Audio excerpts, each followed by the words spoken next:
भारतीय सेना जहांगीर पर जीत हासिल कर चुकी थी और एक के बाद एक मिल रही सफलताओं से भारतीय सैनिकों का मनोबल आसमान छू रहा था। यह बिल्कुल सही वक्त था कि इंडियन आर्मी जल्द से जल्द अपने अगले लक्ष्य की ओर बढ़ना शुरू करे। इसलिए भारतीय सेना ने अपना रुख नौशेरा से 48 किलोमीटर उत्तर में राजौरी की ओर कर दिया था।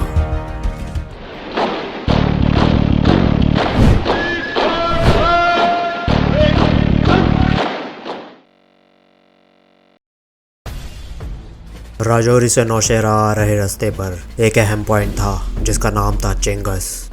चिंगस वह इलाका था जहां के घने जंगलों में पाकिस्तानियों और कबायलियों की अच्छी खासी पकड़ थी। नौशेरा पर हो रहे हमलों को भी चिंगस से ऑपरेट किया गया था और आगे चलकर और भी बड़े हमले होने की आशंकाएं थी। राजौरी और चिंगस में दुश्मनों की स्थिति बेहद मजबूत थी, इसलिए भारतीय सेना को भी यह जरूरी था कि जितना संभव हो सके उतना सुनियोजित और बड़ा हमला करके राजौरी कैप्चर किया जाए। इसलिए इन्फेंट्री सपोर्ट के लिए वहां भारतीय टैंकों को भी भेजा गया और फिर 8 अप्रैल 1948 को राजौरी कैप्चर करने के लिए अटैक लॉन्च किया गया।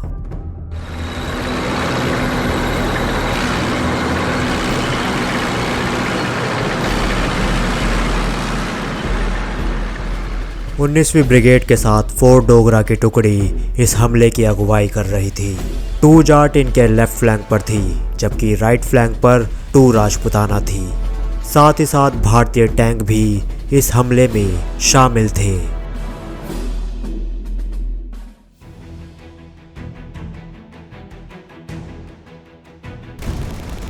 चिंगस पहुंचकर भारतीय सेना ने दुश्मन पर बेहद जोरदार हमला बोल दिया था। वह लगातार दुश्मनों को पीछे खदेड़ते जा रहे थे, लेकिन भारतीय सेना के सामने एक चुनौती खड़ी हो गई थी, जिस वजह से हमले की रफ्तार थम सी गई थी। दरअसल पाकिस्तानियों ने रास्ते में एंटी टैंक माइंस बिछा रखे थे। आर्मी के टैंक्स अब आगे नहीं बढ़ पा रहे थे और दुश्मन सामने से ज़बरदस्त हमला कर रहा था। इस परेशानी को दूर करने की जिम्मेदारी 37 असॉल्ट फील्ड कंपनी को दी गई, जो कि माइन डिफ्यूज़ करने के एक्सपर्ट थे, जिसे लीड कर रहे थे second lieutenant Rama Raghoba Rane. Lieutenant Rane की टुकड़ी भारी गोलीबारी के बीच एंटी टैंक माइन को हटा रही थी। यह काम इतना जोखिम भरा था कि इस सब में काफ़ी सैनिक शहीद भी हो चुके थे और खुद लेफ्टिनेंट राघोबा राणे माइंस को हटाते वक्त बुरी तरह घायल हो गए थे।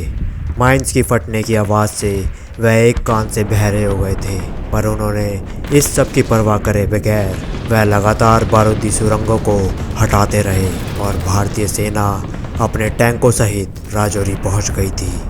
12 अप्रैल 1948 को इंडियन आर्मी ने भारी संघर्ष करते हुए आखिरकार राजौरी में तिरंगा फहरा ही दिया था।